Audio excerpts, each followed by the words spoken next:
what happens when an artist realizes that a catchy hook isn't just meant for the Billboard charts, but is actually like the ultimate psychological tool for building a business? Oh, it changes everything. It's a completely different paradigm. Right. Because for decades, I feel like we've been fed this really rigid narrative about the creative world. You know, you are either the pure, tortured artist creating masterpieces in a vacuum, or you are the corporate suit focused entirely on strategy and profit margin. Yeah, the old sellout binary. Exactly. And we're told that if you try to cross that line, you automatically dilute the art. It's a narrative that basically relies on keeping everyone in their designated boxes. You know, entertainers stay on the stage and entrepreneurs stay in the boardroom. Right. But the reality of the modern media landscape is that the most successful figures, they're the ones who refuse to accept that binary. They don't just cross the boundary. I mean, they dismantle it entirely. Which is exactly what we are unpacking today. Welcome to the deep dive, everyone. We're looking at a biographical profile today that completely shatters that old cliche.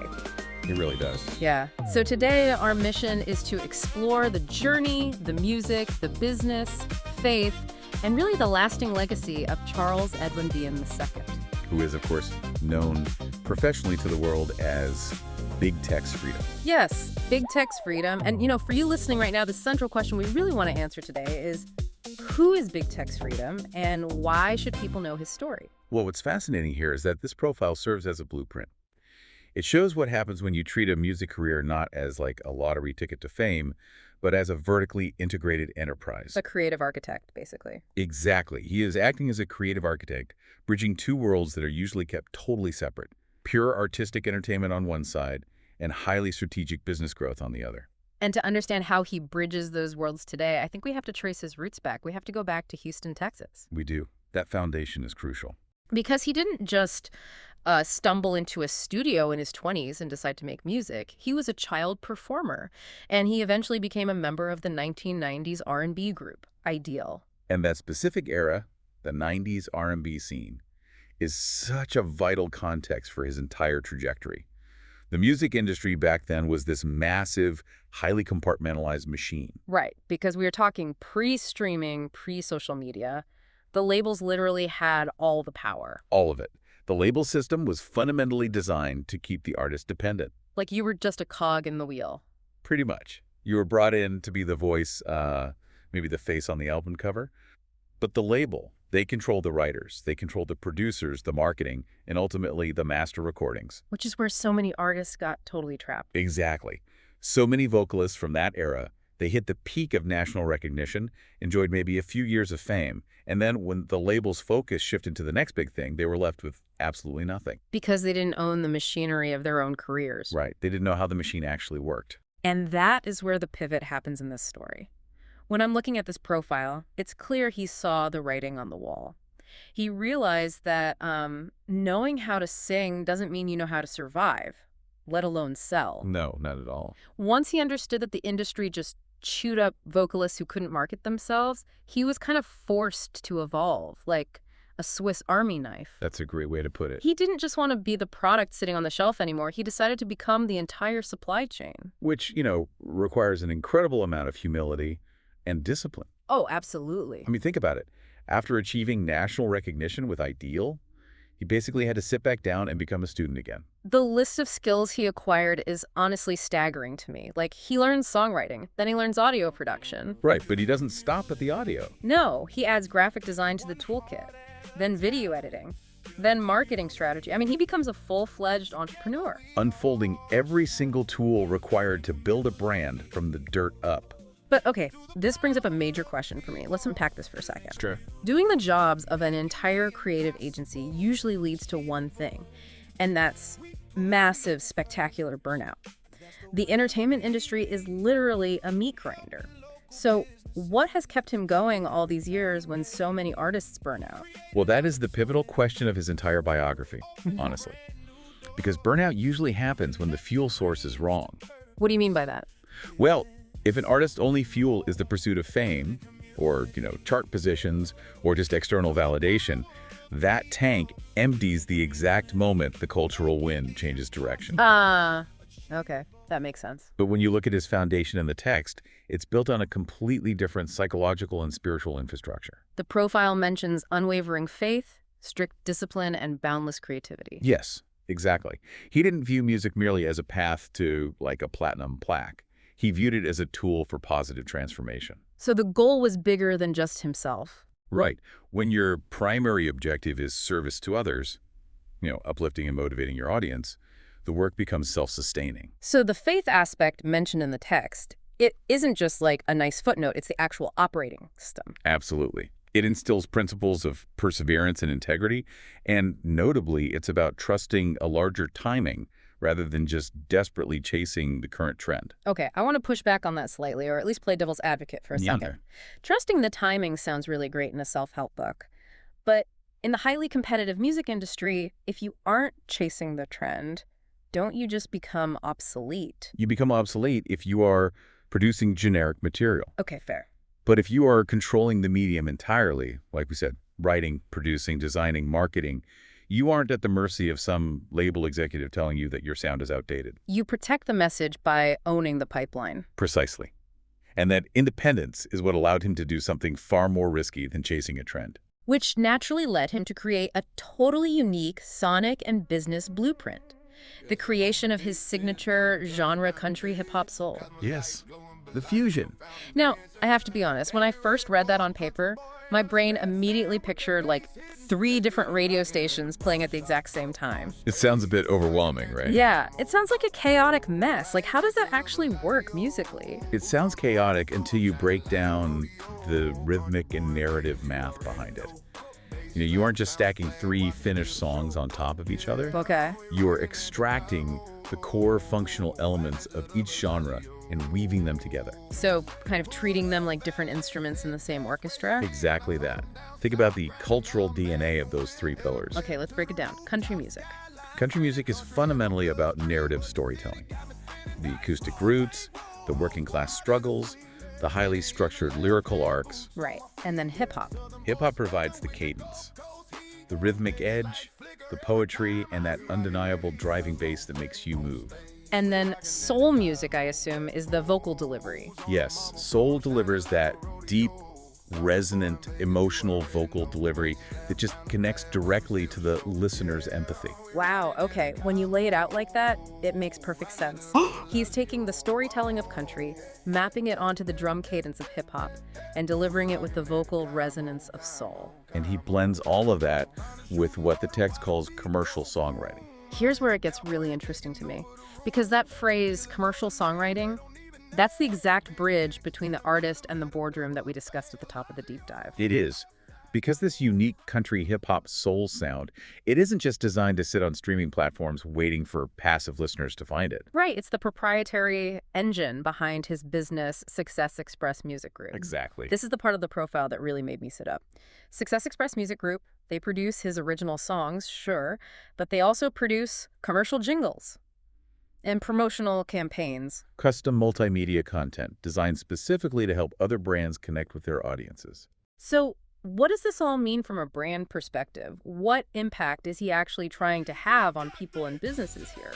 What's fascinating here is that he's taking the exact psychological triggers used to create a hit record, and he's applying them directly to corporate branding. But let's clarify the mechanics here for the listeners. What is the actual difference between writing a pop song for the radio and writing a commercial jingle for a business? Because they seem like totally different disciplines to me. Oh, they're completely different puzzles. A pop song is designed to keep a listener engaged for, 3 to 4 minutes. Right. It takes its time. Yeah, it has time to build an intro, develop a verse, and really climax at a big chorus. And a commercial jingle. A commercial jingle is a psychological Trojan horse. I love that. A Trojan horse. It has to completely bypass the listener's cynical, ad-blocking brain, deliver a core brand value, and lodge itself securely in their memory loop in exactly 8 seconds. Wow. It's why we can remember the exact melody of a fast food commercial from 20 years ago, but we literally forget what we read in an email 5 minutes ago. Exactly. Music bypasses the logical processing centers of the brain and routes directly to the emotional and memory centers. So he realized this early on. He did. Big TEXX Freedom understood that the cheat codes he learned in 90s R&B were actually the ultimate marketing tools for businesses today. His core philosophy for Success Express is summed up in this incredible quote from the text. He says, "Every business deserves a soundtrack. Every dream deserves a strategy." Just think about the implications of that for a moment. Yeah. Historically, custom sonic branding was a luxury reserved strictly for a massive, multi-billion-dollar conglomerates. Right. You hear two notes and you immediately think of a specific computer processor or like a global streaming service. Exactly. But he is offering that elite-level neurological branding to everyday entrepreneurs. Let's make this concrete for you listening. Imagine a local HVAC or roofing company. Usually their marketing is just like a guy shouting into a camera over cheap, royalty-free stock music. It's abrasive. Yeah, it's terrible, and you skip the ad immediately. It feels so cheap. But if Big TEXX Freedom applies that country hip-hop soul architecture to that local HVAC company, It changes the whole vibe. it really does. Yeah. Suddenly, before the owner even speaks, the listener is hearing a sonic signature that implies community, trust, rhythm, and professionalism. The music basically does all the heavy lifting of building rapport. Precisely. Yeah. And the text makes it very clear that he isn't just acting as a vendor dropping off an audio file and walking away. No, he is actively mentoring these entrepreneurs. Yes, he's taking that strict discipline and faith that kept him grounded in the music industry, and he's applying it to their business strategies. He believes that true success begins with character and purpose and service to others. He's using music to help these businesses connect with audiences in really memorable ways. He is proving that being a musician and being a business consultant are not mutually exclusive. In fact, if you understand the emotional mechanics of sound, you are arguably a much more effective marketer than someone who only understands spreadsheets. Which naturally leads us to the culmination of all of this. This fusion of purpose, music, and business culminates in what the profile describes as his most energetic and recognizable concept to date. The body shaking movement. Yes, Yeah. the body shaken movement. This is where we see the transition from a service provider to a true cultural architect. Absolutely. So the source material describes Body Shaken as a movement that celebrates unity, community, confidence, and joyful living. It encompasses a massive catalog range, too. Right. We are talking motivational anthems, inspirational records, high-energy party tracks, specific city anthems, all the way to those custom B2B tracks we just discussed. It's a huge umbrella. But honestly, my initial reaction to this was a bit of skepticism. Well, a lot of artists have catchphrases, you know. They trademark a slogan, they slap it on a hoodie, they call it a movement, and they just use it as a PR angle. Right. It happens all the time. So I have to ask, is Body Shaken just a song, a merchandising brand, or is it an actual lifestyle? It is a fair critique because, I mean, the word movement is heavily diluted in modern marketing. Very diluted. But strategically, if we connect this to the bigger picture of what he has built, it is undeniably a lifestyle brand, which is economically and culturally far more resilient than just a static product. How so? Break that down for me. Well, a song is a finite piece of media, right? You consume it and you move on. Sure. And a standard brand is purely transactional. You buy the hoodie and the relationship essentially ends. Right, you're just wearing a logo. But a lifestyle brand requires active participation from a community. Body Shaken is the energetic concept that encapsulates his entire philosophy of joyous, purposeful living. So it's an invitation Yeah. rather than just a broadcast? Exactly. When the text talks about unity, confidence, and joyful living, it is outlining the core tenets of participation. You, the listener, become part of the movement when you choose to apply that specific kinetic optimism to your own life. I really like that phrase, kinetic optimism. It implies action. It's not passive. It has to be active. The Shakin isn't strictly literal physical dancing, although it certainly can be with the party records. Right. It is fundamentally about shaking off doubt. It is about shaking up a stagnant status quo in your career. It ties directly back to that foundational faith we talked about earlier. Because faith isn't passive waiting. It is active preparation. Exactly. So whether someone is throwing on a high-energy track to celebrate a major life milestone or, using a motivational anthem to get through a brutal workout. Or an entrepreneur is using a custom Success Express track to launch their small business. Yes, they are all participating in the exact same energetic ecosystem. He provides the soundtrack and the strategy, but the community provides the actual momentum. That is the hallmark of a true creative architect. He builds the house, but the audience makes it a home. Precisely. which means there is an absolute wealth of material left to explore here because Big Text Freedom is constantly building. He's always expanding. He's expanding his catalog. He's working with new entrepreneurs.